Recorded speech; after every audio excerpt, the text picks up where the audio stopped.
We started this morning considering the world stage. Then we focused a little more narrowly and examined the state of North Carolina. This afternoon, we are bringing it home in a case study of the Neuse River Basin. We're doing that via a panel discussion.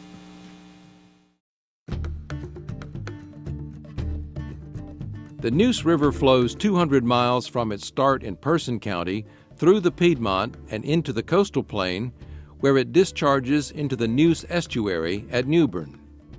Falls Lake was constructed in the upper portion of the Neuse River Basin above Raleigh. This 12,000-acre lake provides flood control, recreation, and drinking water to thousands of citizens. As the Neuse River winds its way to the estuary, it's fed by 3,000 miles of streams that flow through the 17-county river basin.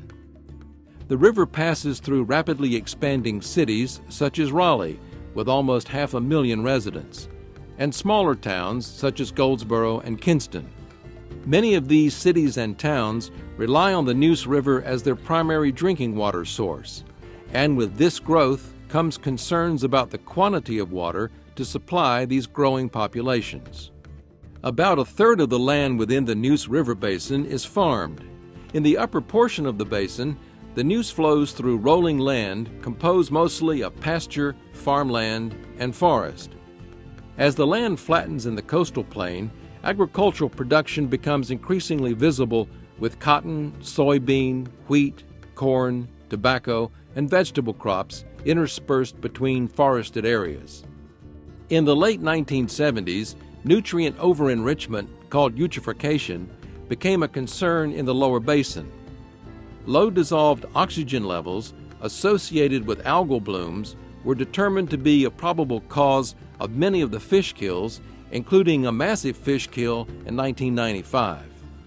To combat these fish kills, many groups, including the North Carolina Department of Environment and Natural Resources, the North Carolina Senate Select Committee on River Water Quality and Fish Kills, scientists, environmental groups, and citizens developed rules to address the nitrogen overload in the Neuse estuary.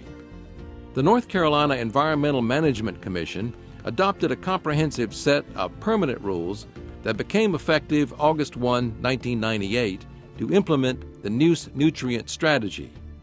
All affected communities that release nutrients were expected to reduce nitrogen loads to the Neuse River and estuary by 30%.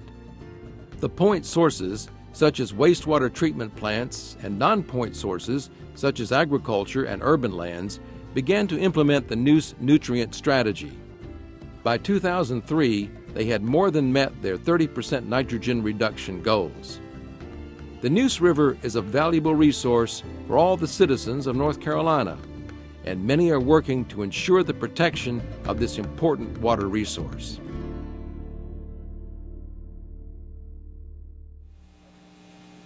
Hi,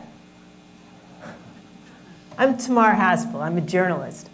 I write for the Washington Post about issues in our food supply and in agriculture, and I want to thank NC State for inviting me back. Last year we had a rip-roaring good time debating GMO labeling. I don't know if anybody was here. I see a few familiar faces. And I'm very pleased to be invited back to talk about an issue that is almost as controversial, and that is water. We're going to talk about it in the context of the Neuse, but we all know it's a bigger issue than that. Let me just ask, how many people here actually live in the Neuse River Basin? Anybody farm in the Neuse River Basin? Anybody live in another area that has water issues? I live on Cape Cod. We have big time issues there. So even if you're not here, this is an important issue because almost everybody is facing it. And to help me talk about this, in fact, they're going to do the talking, we have essentially the Neuse Brain Trust here. And I'm going to ask them to introduce themselves and let me and the audience know what your experience is with the Neuse River Basin and the water nitrogen loading problem. And then we'll start with the questions. Billy, let me start on the end with you. Okay. I'm Billy McLawhorn. Is this coming through? I'm an independent agricultural consultant. I grew up in Pitt County and currently own our home farm there that's located directly on Contentnia Creek, which dumps into the Neuse. We do primarily, we've got 6 people on our staff. We primarily do soil and crop management consulting for a couple of dozen big farms between Greenville, Jacksonville, New Bern, and that area, mostly in the Neuse Basin. We've also worked in conjunction with the Soil Science Department and the Ag Engineering Department on the Core Creek watershed back a few years ago on some of the things that Deanna was discussing earlier. Working with producers there, doing nitrogen-based nutrient plans, installing water control structures for growers, and helping them with those issues in there. You know, most of our work, like I said, is in the Neuse, and we're deeply involved. We wrote nitrogen-based plans on essentially all of the acreage in Craven County out of that project. So 55,000 acres and every grower. I was not used to working with every grower in the neighborhood. I was used to a very, pardon the term, but a very select group that were probably more educated and more astute than the general public was. And I was absolutely blown away when we did that project that if you showed a guy a map, if you mapped out their individual farm, showed them the soil series, the nitrogen rates that were appropriate for those particular crops that have been developed by NRCS and NC State, instead of being defensive about it and thinking that they're getting ready to get a mandate, they open up and they are so receptive. And that just absolutely, that's the biggest impact I think I had out of that particular project. Well, that's a good start. Ken, you have a completely different experience. Well, yes, I'm Kenny Waldroup. I grew up in the mountains of North Carolina and can thank our family farm for a fine education here at NC State. I work with the City of Raleigh, and the City of Raleigh has been a major player, both as somebody who is impacted by regulation and as an entity that regulates in the world of water quality and water quantity in the Neuse Basin. Raleigh and the 6 communities that the city serves in water and sewer, which is Garner, Wake Forest, Roseville, Knightdale, Wendell, Zebulon, makes up 515,000 of your neighbors. And we utilize Falls Lake as our primary water supply. We also utilize 2 smaller lakes to the south of Wake County, the Swift Creek Lake System. I've had the distinction of working with many of the folks in this room for the last 15 years on quality and quantity issues as Raleigh reacts to and addresses our needs in the Neuse River Basin estuary, and as we participate in the Lower Neuse Basin Association, which we have the executive director of with us today, and the Upper Neuse River Basin Association, where we also have an executive director with us today, in addressing and looking at quality issues associated with nutrients. We're also partners in the Triangle in developing regional water supply solutions. We're a partner of many folks in the Jordan Lake Partnership, looking to not only use Jordan Lake regionally, but to develop new water resources. Thank you. And Bill, you have yet a different perspective. I'm Bill Holman. My current job is I'm North Carolina Director for the Conservation Fund, a national land conservation organization. 20 years ago, I was an environmental lobbyist. So, I mean, unlike your other panelists here, I've changed jobs multiple times as the Neuse rules have evolved. So I grew up, went to high school here in Raleigh. I can remember when Falls on the Neuse was a waterfall, not a dam. But again, I was basically an environmental advocate at the legislature when the fish kills happened in 1995. Then was brought into the Hunt administration at the Department of Environment and Natural Resources and was on the front lines of developing what are now called the Neuse Estuary Rules. went over to the Clean Water Management Trust Fund, North Carolina's incentive-based conservation program that in many ways grew out of the fish kills as well, where the General Assembly said we need some regulations, but we also need incentives for our local governments and our landowners. And then while I was at Duke University, worked some on the Falls Lake rules, and now sort of back on the implementation side of doing land conservation projects across the state. Great. So we have the agricultural perspective, the municipal perspective, the regulatory perspective, and now we also have the academic perspective. So on their way, does this work? Yeah. Okay. On their way up here, I found out I was being recruited. So I was actually hired because of fish kills in the Neuse estuary. And I was hired to work at the interface of nutrient management, conservation practice implementation, and water quality.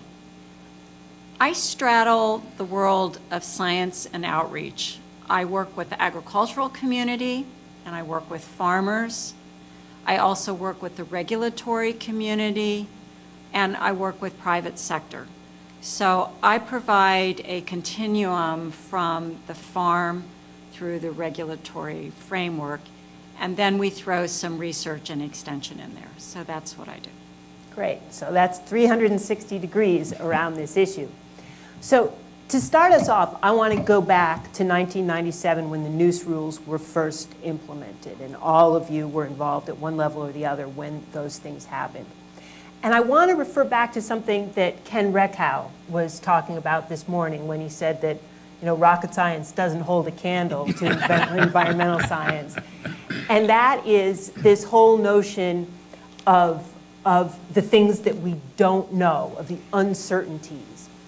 And the initial report on this indicated that something like, and this was a nitrogen loading problem, something like 50% of the problem was due to agricultural activity. Something like 25% of the problem was due to point source activity, primarily wastewater treatment plants, and 25% was other. Now, and they dictated that everybody had to reduce by about 30%. What happened when that recommendation came out? When, given that we know that that's somebody's best guess.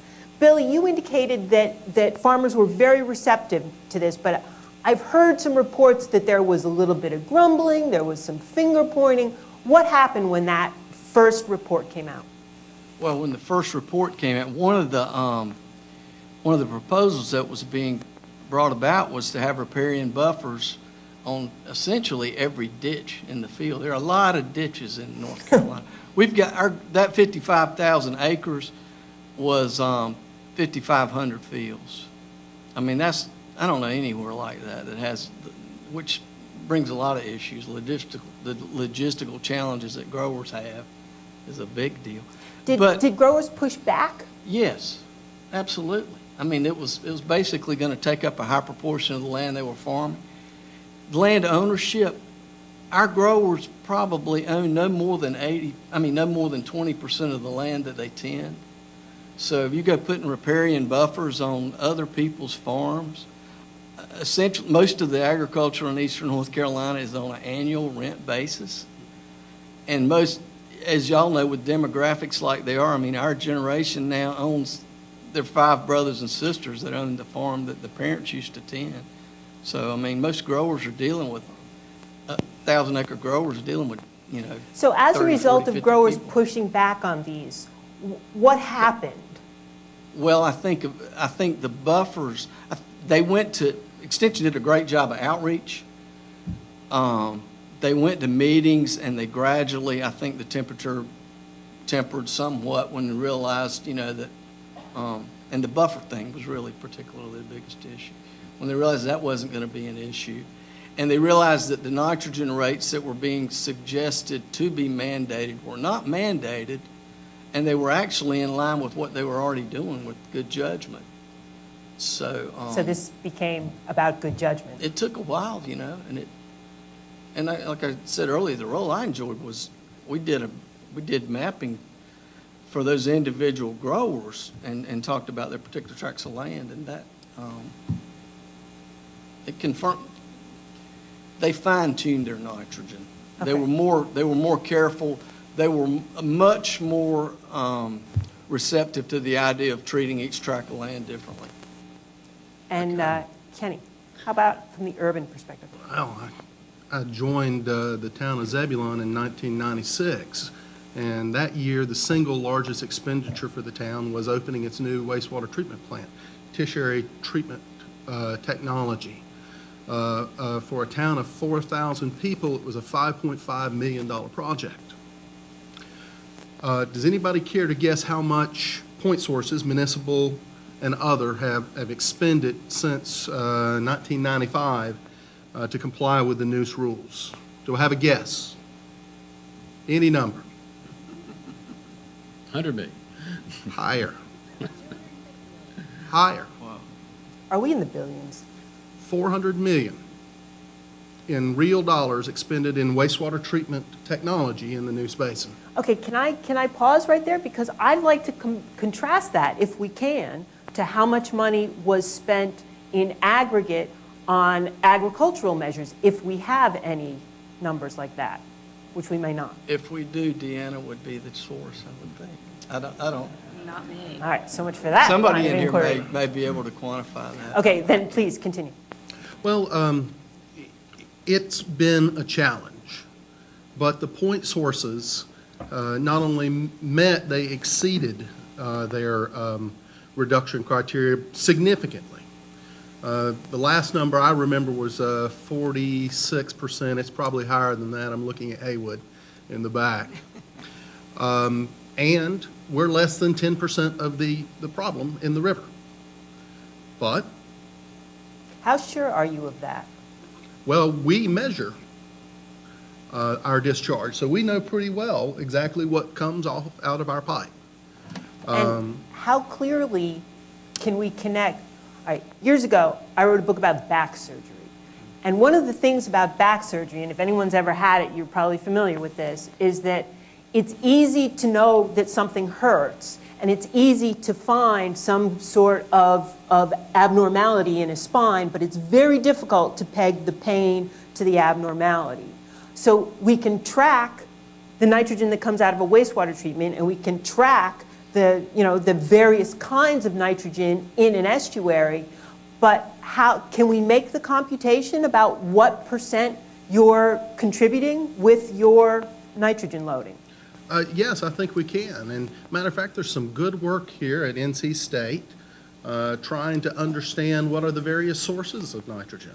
The Floor Mod Project, Chris Osborne.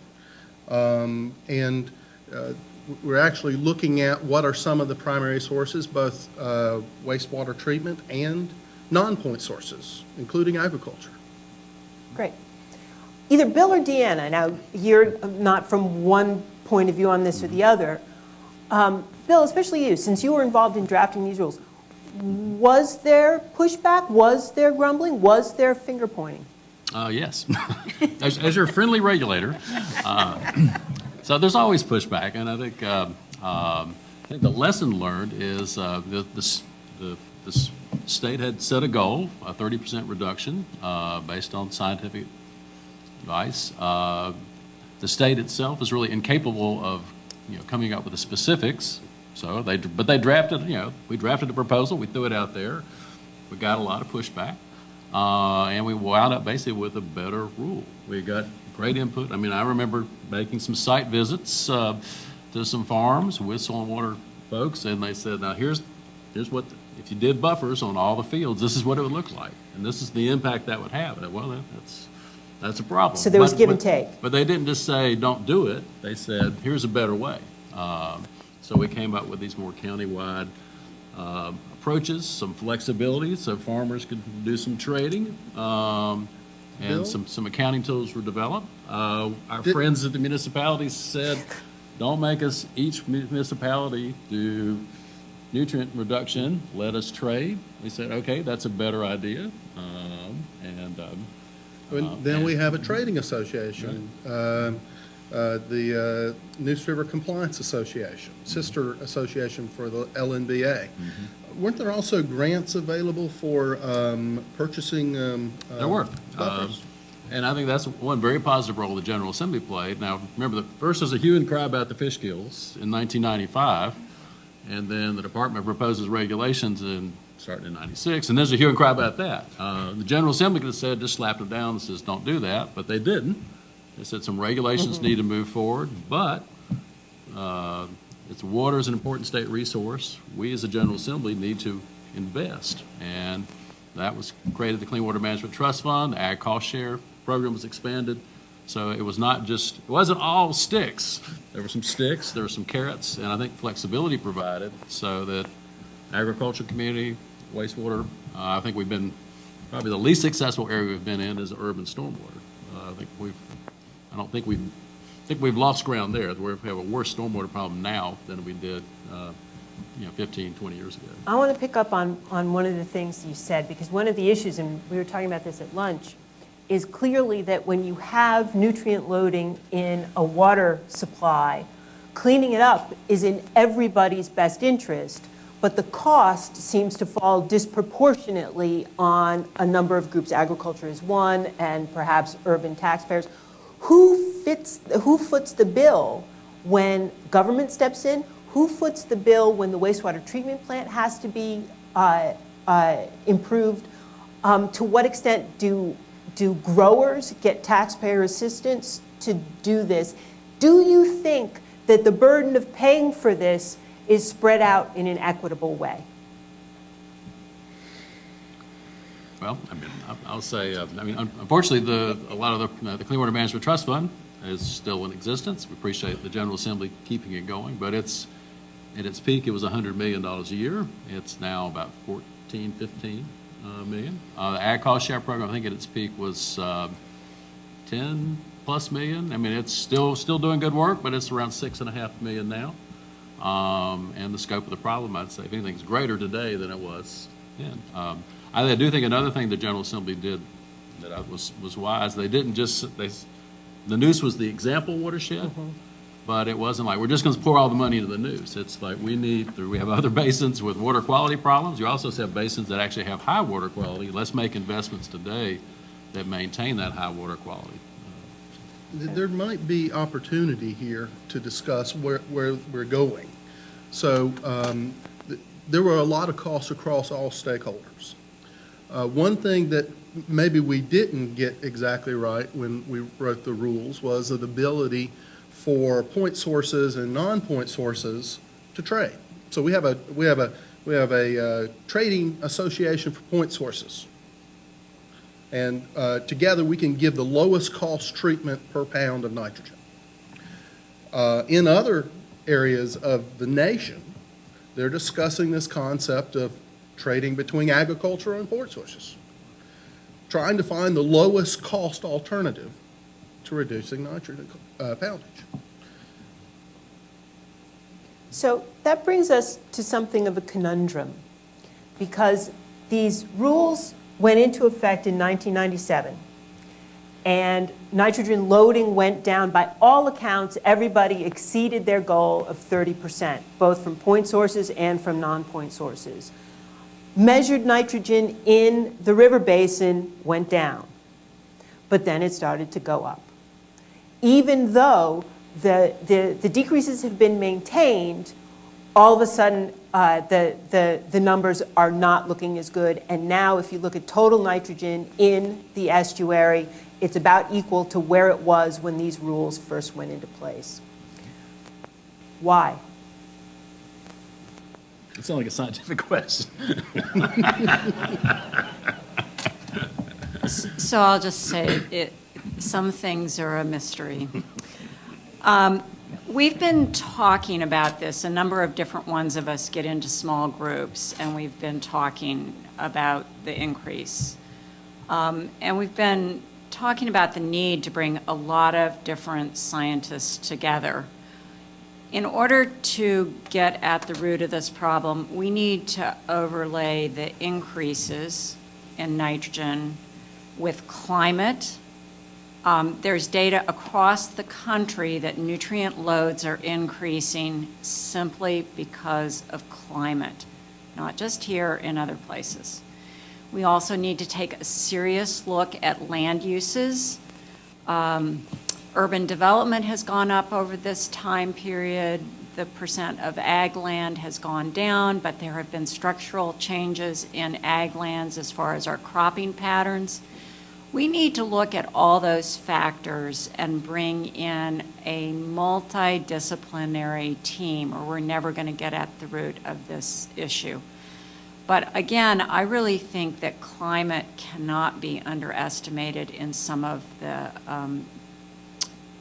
details that we're seeing. If climate is the primary driver of nutrient increases in the estuary, my husband uses a rather vulgar expression that I'm afraid I can't use here of that, what that situation is. You're shoveling all kinds of things against the tide. Does spending a lot of money, a lot of political will, a lot of farmer effort on mitigation efforts, you know, how can we justify this if the climate is the driving factor? Well, I want to preface this comment I'm going to give by first stating that I love my pork and I love my poultry. And I grew up on a farm. But as a municipal water and wastewater plant operator, I can't help but notice that in the time frames that we've been talking about in the Neuse River Basin, we've added a whole lot of poultry. 65 million birds per processing plant. So the Kinston feed mill will provide for 2 processing plants, one that's open today and one that will be opening soon in Robinson County. Together, they're looking at 130 million birds a year. Much of that concentrated in 8 counties in the Neuse and Tarpan. So agreeing with all that's being said here and saying that there's possibly additional agricultural sources that need to be investigated. Billy, he says it's the livestock. What do you think? Well, the timeline, you know, the timeline on those increases predates a lot of what you're talking about. So we haven't had time to grow, for those poultry increases to have happened and them to have generated all that litter and us to have applied that litter. I'm not versed in the science to this degree, but it doesn't make any sense to me that it could have happened to that degree in that timeline that you're talking about. Timelines are important, just like the grower pushback. I was thinking as soon as I said it, getting back to what 97 was like, and it was after Fran, Bertha, and Josephine, 3 hurricanes that were in 96 when growers saw a great crop melt. So it's a wonder there wasn't some shooting going on. Bill and then Deanna. Well, you know, we got climate change, we got land use change. I feel like, the nutrient management in North Carolina has, I think, dramatically improved in the last 20 years, and that's a real credit to the producers and also NC State and others who've worked on that. But we could do a lot better. The way we produce, swine and poultry, it's time to really start thinking about what's the next generation, what's a more closed cycle type production system. Is the production system we have in place now, is that really going to be sustainable in this century? Are there better ways to produce? Well, in an earlier presentation, they talked about lagoons and then spraying on the fields in a way that was billed as sustainable. Do you see an issue with that? Do you take issue with that? I think we could do a better job of producing. Can I take that as a yes? You can take that as a yes. And I'd say urban stormwater very much the same way. I think we have just scratched the surface of the potential to really think of that instead of a stormwater or wastewater as a resource. I mean, in communities like Raleigh and Durham that are going to face some water scarcity in the next 30 years, instead of letting all that water run off and carry pollutants with it, we need to be capturing and reusing that for non-potable purposes. And Bill Hunt and his team in NC State is is on the cutting edge of that technology. We got the technology. It's time to apply it and finance it and take it to scale. Deanna, you wanted to add something. So when we look at water flowing in the Neuse and we look at some of the nutrients, oftentimes that signal is upwards of 50 years old. Dr. Genero here at NC State has looked at groundwater travel. And so we're not necessarily looking at what happened yesterday is going to be reflected today. There is something in water quality monitoring called lag time, and it can take decades to see signal change one way or another. So I would like to get back to what Billy said, is that if there are changes on the land, they're not going to show up immediately. The other thing is, I think Kenny and I are going to have a lively debate at some point, because I went through. You mean this isn't it? Yeah, no, it'll be offline. Please. I looked at the NAS. I might as well just go home. I looked at the NAS data on chickens, and actually the number of chickens in the basin have gone down. So, it depends on, it always depends, right? It depends on your data source. I guess one of the things that we learned on the Neuse education team, I'd go talk to farmers, and the farmers said, yeah, it's those folks in Cary, they were putting fertilizer on the ice during ice storms, right? And I'd talk to the folks in Cary, and they'd say, yeah, it's those farmers doing X, Y, Z. What's really been clear to me is that we're all part of this problem, and we've all got to be part of this solution, and therefore I think we have to look at it very holistically. But really importantly, keep in mind the lag times and the amount of water that's going down the river, because the volume of water going down the river really drives the loads. And so again, we have to look at it very holistically. Okay, so I have two questions related to that. The first is, Bill, you mentioned that there's lots of room for improvement, and you mentioned agricultural issues. Ken, how much room for improvement is there from a municipal perspective? You took drastic cuts and you made drastic cuts in nitrogen. How much more can be cut? Well, when I came back to Raleigh in 1996, the state of the art for nitrogen removal was 3 parts per million milligrams per liter. Wastewater treatment plants are regularly producing under 2 and around 1 in some cases. So with help from NC State and others, the state of the science of nutrient removal in wastewater treatment plant continues to evolve. But there is a point of diminishing returns. Again, it was a $400 million investment for all the point sources to get there. And that was the low-hanging fruit. So have you done estimates on how much the next 10% increment would cost? Well, that is a concern of ours, because obviously the estuary has not reached its goal. That we see an increase in nitrogen, we're concerned as a stakeholder group that EPA or the Department of Environmental Quality will be forced to reopen the TMDL for the Neuse estuary. And unfortunately, that would lead to required reductions for point sources. Because, let's face it, folks, that's where the regulatory teeth is in the point sources. Why are there more regulatory teeth for point sources than for agriculture? I'll let our policy expert tell us that. Well, when the Clean Water Act was enacted in 1972 and then I think updated in the 80s, point sources were the most obvious problem. And so that's where EPA and the states have authority, and that's where a lot of the public funding went. And the Clean Water Act is now out of date and is really, doesn't really give a full suite of tools to deal with either urban stormwater runoff or agriculture runoff. And it falls to the states and local governments to figure that problem because the EPA has limited authority. So, Bill, if we were to take the assessment that was made in 1997 that about 50%, and correct me if I get this wrong, Deanna, about 50% of the problem came from agriculture, about 25% of the problem came from point sources, would you say that's still the case? That's probably, I think the point source part of the pie has decreased. I'd actually say the urban stormwater part of the pie has increased. So I think your stormwater, your non-point source from urban and ag. Okay. Still, So, Billy, Ken said that on the municipal side, the low-hanging fruit has basically been taken. So, can the same be said for the growers in the area?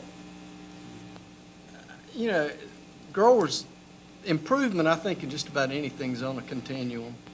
You know, we're all trying to do better. We've got some of the research that we're doing now, and a lot of research that's been done up here, is looking at nitrogen monitoring tools and things that'll help us fine-tune those rates.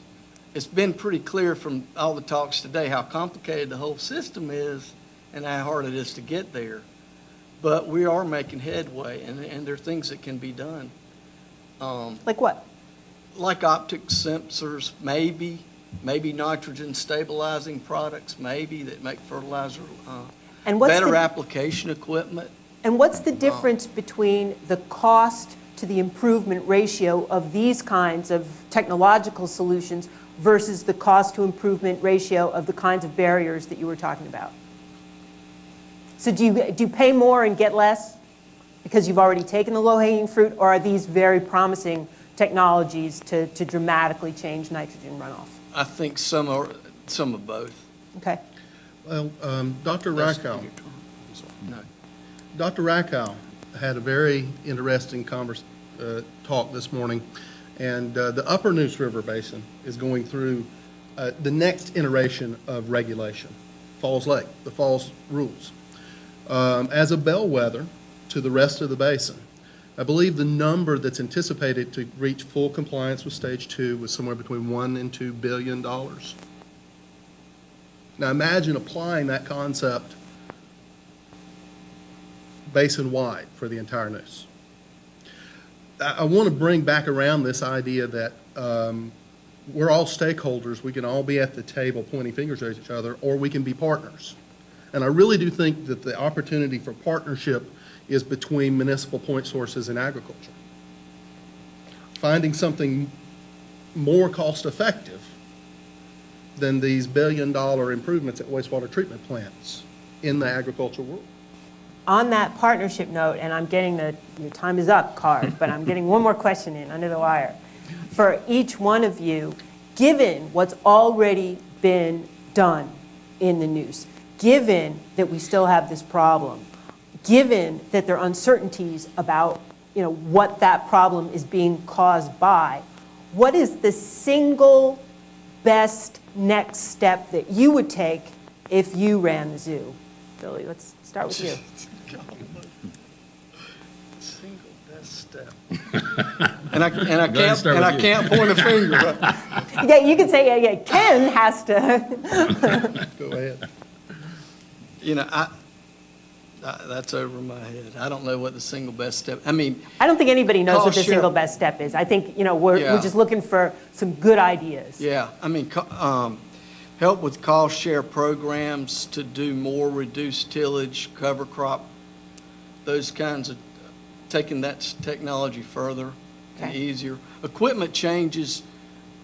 Equipment manufacturers have really been improving the tillage equipment a lot in the last few years, and those kinds of things help. But it's just So technology on the farm. technology altogether on the farm. Ken? Well, I think it's in the policy world where we remove barriers that exist now between point source and non-point source trading and utilize the funding source that is the municipal water and sewer rates to fund innovative nitrogen reduction activities in agriculture at a cost that's more cost effective than building reverse osmosis treatment facilities as the next level of treatment. Okay. Bill? I think, yeah, we actually need to celebrate some success in the Neuse. The Neuse was really the first time the state tried a comprehensive approach. A more typical approach is you can only handle one source of pollution at a time. So, it's the municipal's turn one time, and it's the home builders the next. So the Neuse was an effort actually to think comprehensively about a target and each sector doing its fair share. So I think that framework is still very important. Some of us, I guess, assumed we would revisit the Neuse estuary rules on some timely basis. We haven't. We're in a situation now somewhat like we were pre-fish kills, where our scientists are saying we're not meeting the target at the estuary. The loading is continuing.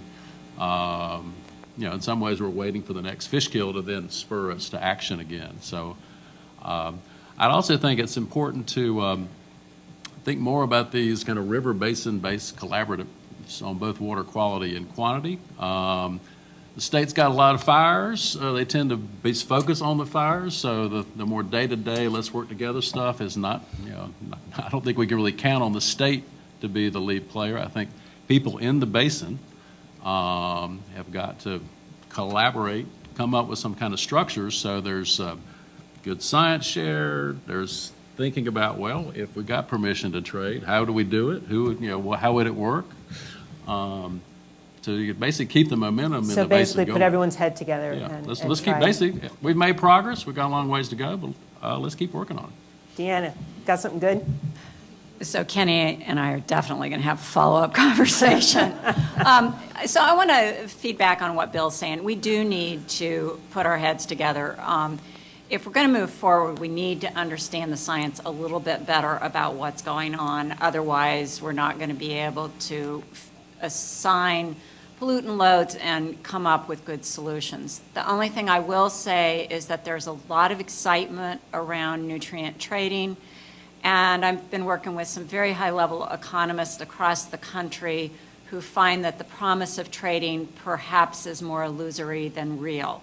So with that note, I'll just quit. And Kenny and I'll talk afterwards. It's safe to say we haven't solved the problem of the Neuse today, but I think conversations like this are playing out all over the country. They certainly are where I live on Cape Cod. I guess I would be remiss, since I'm also an oyster grower, I will point out that oysters can be a part of the solution. And I'm sure that maybe next year we'll have more ideas about this. It's not a problem that is either going to go away or going to be solved immediately, which is, I guess, why everyone gets together to talk about water. Thanks so much. Thank you.